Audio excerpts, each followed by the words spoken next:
Assalamualaikum warahmatullahi wabarakatuh. Selamat pagi, salam sejahtera buat kita semua. Pada pagi hari ini kita ketemu lagi dalam mata kuliah dasar mikrobiologi dan biokimia. Pada kesempatan kali ini kita akan membahas mengenai media pertumbuhan dan nutrisi untuk mikroorganisme. Nah, seperti kita ketahui bersama, bahwa mikroorganisme ini membutuhkan nutrisi yang cukup dan lingkungan yang ideal untuk bisa tumbuh maupun untuk bereproduksi. Jadi ada dua faktor yang penting di sini, yaitu nutrisi dari mikroorganisme. Kemudian ada faktor lingkungan, misalnya pH, temperatur, maupun kelembapan yang bisa menunjang si mikroorganisme itu untuk tumbuh dan berkembang biak. Baik, kali ini kita akan membahas mengenai nutrisi sebagai faktor pertumbuhan pada mikroorganisme maupun nutrisi sebagai media perkembangbiakan mikroorganisme pada skala lab. Mikroorganisme memerlukan energi dan bahan-bahan fungsional untuk membangun tubuhnya. Proses atau reaksi kimia yang berlangsung dalam kaitannya dengan energi dan bahan-bahan tersebut disebut metabolisme. Nah, fungsi utama nutrisi atau makanan bagi mikroorganisme yaitu sebagai sumber air, kemudian sumber asetop elektron, sumber karbon dan energi, sumber sulfur dan nitrogen, dan sumber oksigen. Nah, ini adalah makroelemen yang penting bagi pertumbuhan mikroorganisme. Ini bisa dibaca dan dilihat. Ada misalnya unsur karbon, hidrogen, oksigen, sulfur, fosfat, dan lain-lain. Nah, ini bisa dibaca. Kemudian bisa dilihat juga fungsinya. Kemudian yang mikroelemennya ada Mn,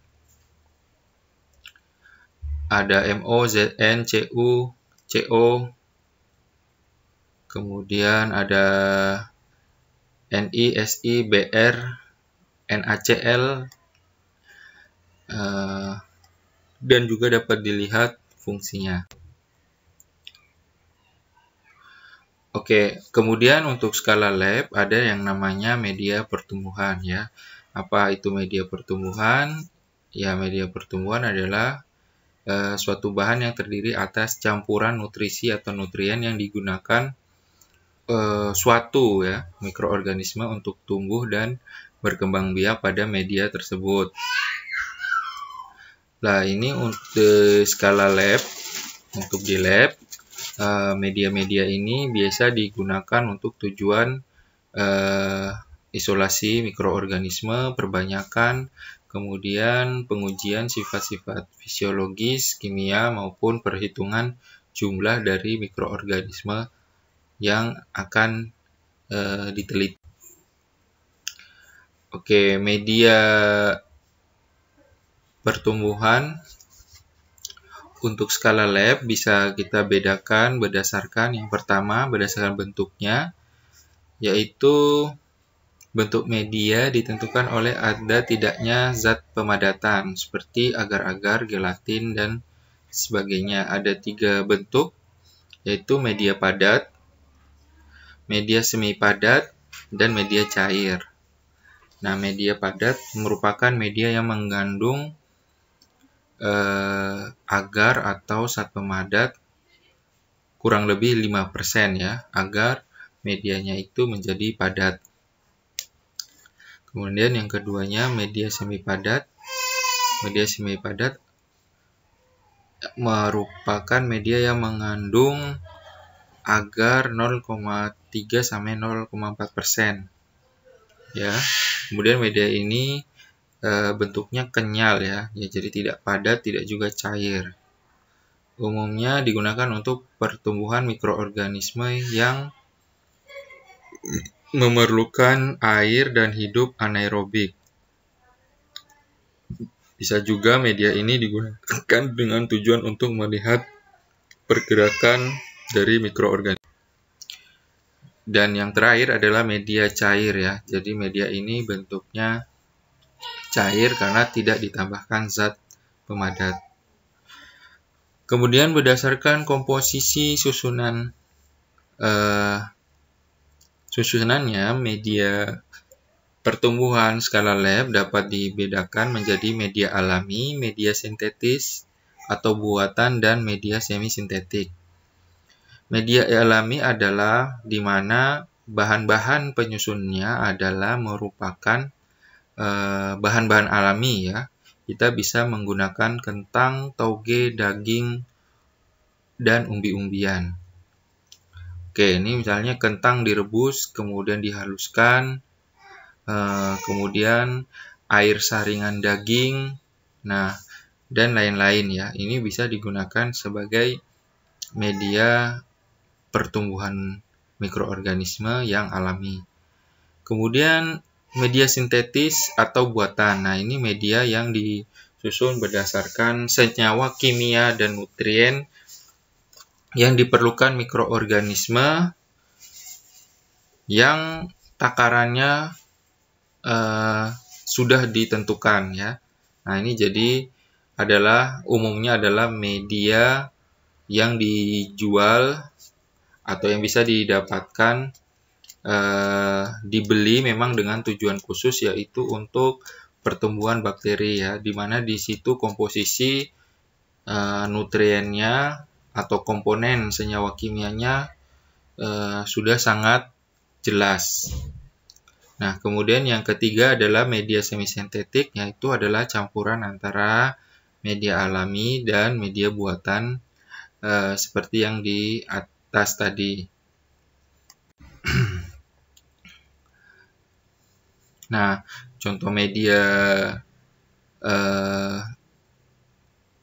campuran ya alami dan buatan adalah misalnya kita membuat media pertumbuhan dengan menggunakan ya pepton, ekstrak daging, NaCl, Aquades. Nah, nanti ini digabungkan menjadi satu, kemudian bisa menjadi media pertumbuhan. Nah, di mana di sini didapati ekstrak daging adalah merupakan tadi ya media alami atau bahan yang alami, kemudian pepton, NaCl, kemudian Aquades ini adalah komponen sintetik ya yang dibeli di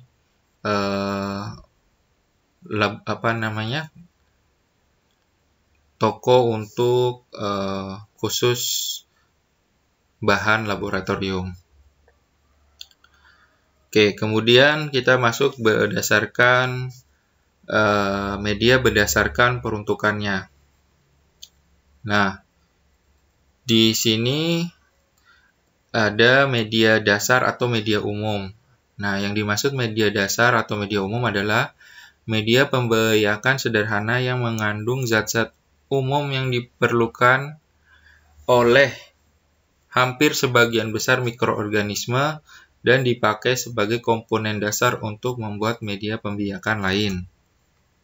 Oke.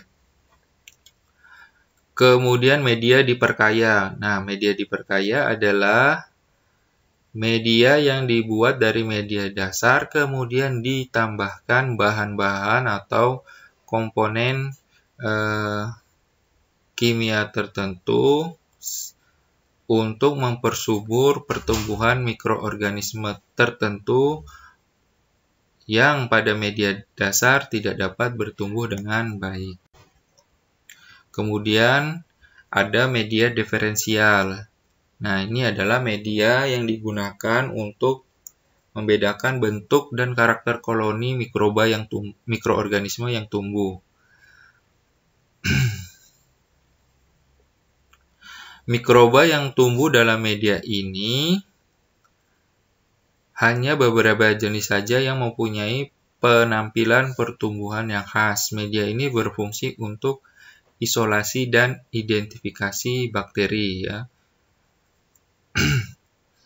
Kemudian media selektif. Media ini untuk menyeleksi pertumbuhan mikroba yang diperlukan dari isolasi dari alam, ya. Jadi dari alam itu kita bisa mendapatkan berbagai macam mikroorganisme. Nah, dengan menggunakan media selektif, maka target-target mikroorganisme tertentu saja yang akan tumbuh di media yang kita gunakan, ya, atau media selektif ini. Sedangkan mikroba yang bukan peruntukannya untuk media ini tidak dapat bertumbuh atau mati, sehingga mikroorganisme target yang ingin kita tumbuhkan dapat tumbuh secara baik. Nah, ini biasa digunakan untuk isolasi mikroorganisme dan identifikasi mikroorganisme tertentu. Oke, ini adalah contoh media sintetis dan cara membuatnya.